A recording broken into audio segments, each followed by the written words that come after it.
안녕하세요 여러분, 성공합시다.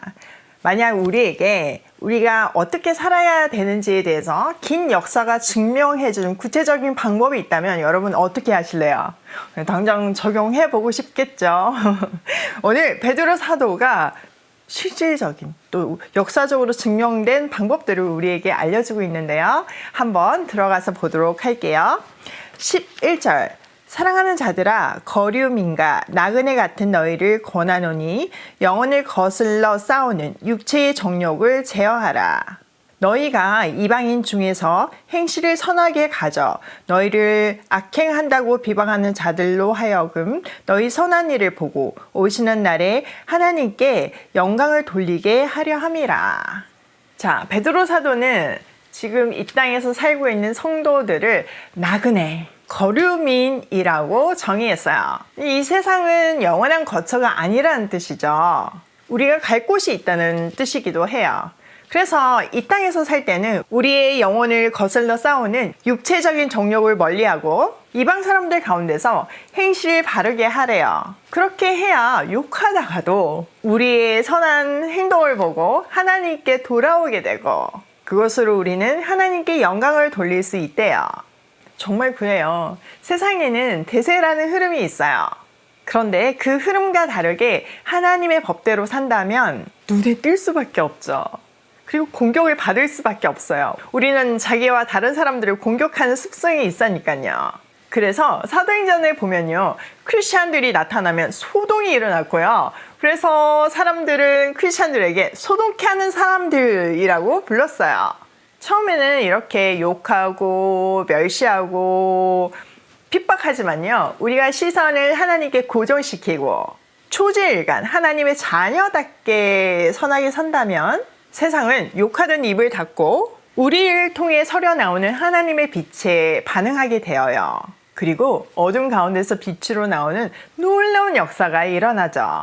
우리의 일상에서 이 놀라운 기적이 매일 일어나길 소망해요. 자, 우리가 지금 보고 있는 이 장에서 베드로 사도는 성도들의 정체성을 택하심을 받은 족속, 왕같은 제사장, 거룩한 민족, 하나님의 소유가 된 백성이라고 정의했어요.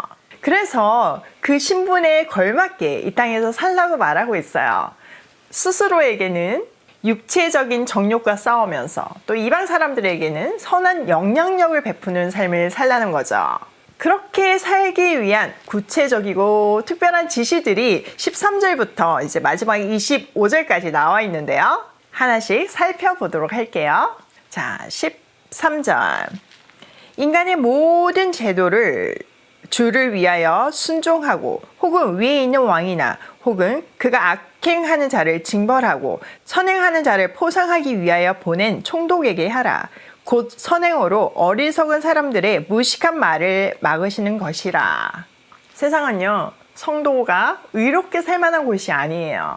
그러니까 세상의 법들은 공정하지 못하고 또 지도자들도 전혀 정의롭지 못해요. 더 나아가 악하기까지 하죠. 그런데 성경은 인간이 세운 모든 제도에 순종하라고 말하고 있어요. 그것도 그들을 위해서가 아니라 주님을 위해서요. 아까 앞에서도 언급했듯이요, 크리스찬들은요, 나라를 소동케 하는 사람들이에요. 그래서 가는 곳마다 소동이 일어났어요. 그러나 당시는 로마가 많은 나라들을 점령하고 로마 법으로 다스리고 있었잖아요. 로마 법은 뭐 종교나 그런 거에 대한 자유는 충분히 줬지만 밀란이 일어날 수 있는, 사회를 소란케 하는 경우에는 아주 가차없이 단호하게 법을 적용했어요. 그것은 로마에 대한 반란으로 여겨졌으니까요. 분명 로마법이나 권력자들이 완벽하지는 못했지만 하나님은 여전히 그 질서 아래서 하나님의 자녀답게 살기를 원하셨어요. 대표적인 게 노예법이죠. 노예법은 너무나 악하죠. 그러나 그것을 당장 개혁하라고 하지는 않으셨어요. 한번 상상을 해보세요. 그때 바울이 이 성경에 맞지 않는다고 노예 제도를 폐지하려고 개혁을 했다면 복음은 전해지지 않았을 거예요. 크리스찬들은 남아남지 못했을 거니까요. 또 사회적으로 큰 혼란이 일어났겠죠. 그래서 그때 당시는 그 악법 아래서도 질서를 지키면서 하나님을 위해서 순종했어요. 그런데 하나님은 그런 악법을 계속 유지시키시는 않지는 않으시죠. 때가 되었을 때 폐지되었어요. 그것도 하나님 손에 온전히 붙들린 크리스찬에 의해서요. 자, 이렇게 부당한 법과 심지어는 악법을 행하는 권세자 앞에서도 우리의 태도는 선을 행함이어야 해요.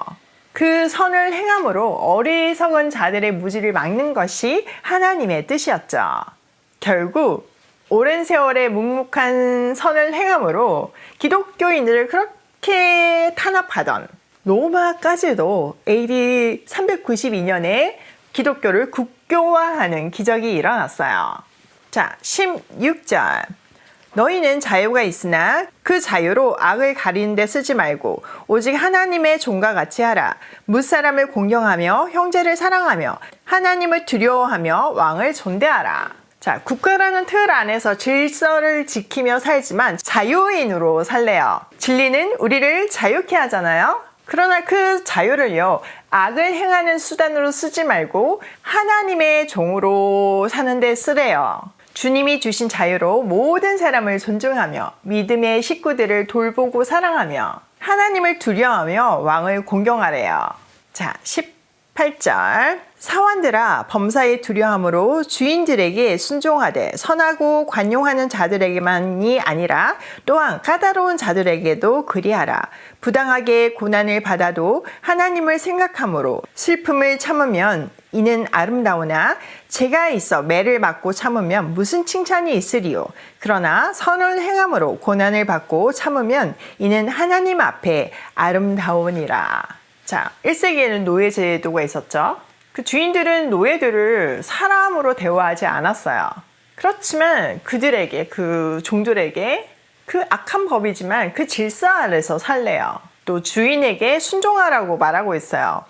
너그럽고 잘해주는 주인뿐만 아니라 까탈스러운 주인에게도 잘하래요. 솔직히 자기에게 잘해주는 사람에게 잘하기는 그렇게 어렵지는 않아요. 그런데 까다롭고 괴롭히는 상사에게 잘하기란 참 어렵죠. 많은 내공이 필요해요. 억울하게 느껴지기도 하고요. 그런데 주를 위해서 참으래요. 그러면 그 억울한 일이 아름다운 일이 된대요. 죄를 지으면 매를 맞고 벌을 받죠. 그러면 자랑할 게 아니죠. 너무나 당연한 결과죠. 그런데 선을 행하다가 고난을 받으면 또 그것을 참으면 하나님 보시기에 아름다운 일이 된대요. 그 고난에 더 놀라운 의미들을 이어서 말해주고 있어요. 이를 위하여 너희가 부르심을 받았으니 그리스도도 너희를 위하여 고난을 받으사 너희에게 본을 끼쳐 그 자취를 따라오게 하려 하셨느니라. 그는 죄를 범하지 아니하시고 그 입에 거짓도 없으시며 욕을 당하시되 맞대어 욕하지 아니하시고 고난을 당하시되 위협하지 아니하시고 오직 공의로 심판하시는 이에게 부탁하시며 친히 나무에 달려 그 몸으로 우리 죄를 담당하셨으니 이는 우리로 죄에 대해서 죽고 의에 대하여 살게 하려 하심이라. 그가 채찍에 맞음으로 너희는 나음을 얻었나니 너희가 전에는 양과 같이 길을 잃었더니 이제는 너희 영혼의 목자와 감독 되신 이에게 돌아왔느니라. 놀랍게요. 우리는요, 이 고난을 위해서 부르심을 받았대요. 그리고 그 완벽한 순종과 인내의 본을 보이신 그리스도를 따라하면 된대요. 주님은 이유 없는 고난을 당하시고 핍박과 모욕을 당하셨지만 그것을 되갚지 않으셨어요. 위협하지도 않으시고 그 모든 것을 공의와 정의의 하나님께 맡기셨죠. 그리고 십자가에 죽기까지 하셨어요. 그 부당함의 끝판왕, 십자가의 죽음을 통해서 우리는 죄에 죽고 의에는 살게 되었어요. 그가 매를 맞아 상함으로 우리는 나음을 얻었어요. 길 잃은 양처럼 헤매이다가 위험 가운데 노출되어 있다가 이제 우리는 영혼의 목자이신 그분께 돌아가서 완벽한 보호를 받으며 가야 할 길을 가고 있어요.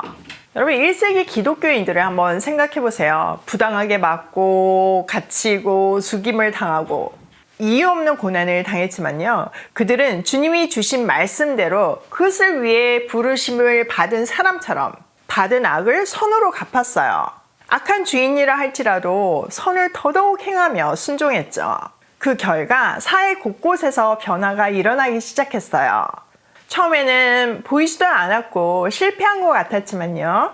시간이 지나면서 그 힘은 강해졌어요. 세상을 제패한 것 같았던 로마는요. 인간의 죄된 그 본성 그대로 살았잖아요.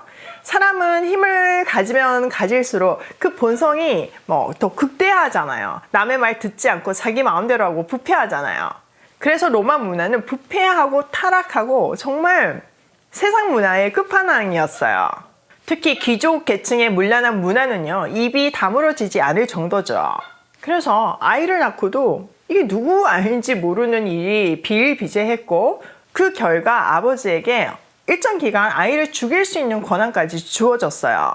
그런데 이 문란한 문화 속에서도 다르게 사는 사람들이 있었어요. 바로 크리스찬들이죠. 시간이 지나면서 귀족 계층에서 이제 순결한 신부들을 찾기 시작했어요. 크리스찬 신부들을 맞이하게 된 거죠. 그런 결혼을 통해서 복음이 전해지기 시작했어요. 귀족 계층에서도 점점 기독교인들이 많아졌죠. 또 다른 태도로 사는 크리스찬 종들을 보면서 주인들이 회심하기 시작했어요. 이런 놀라운 일들이 모이고 모여서 AD 394년 드디어 로마가 기독교를 국교화한 거죠.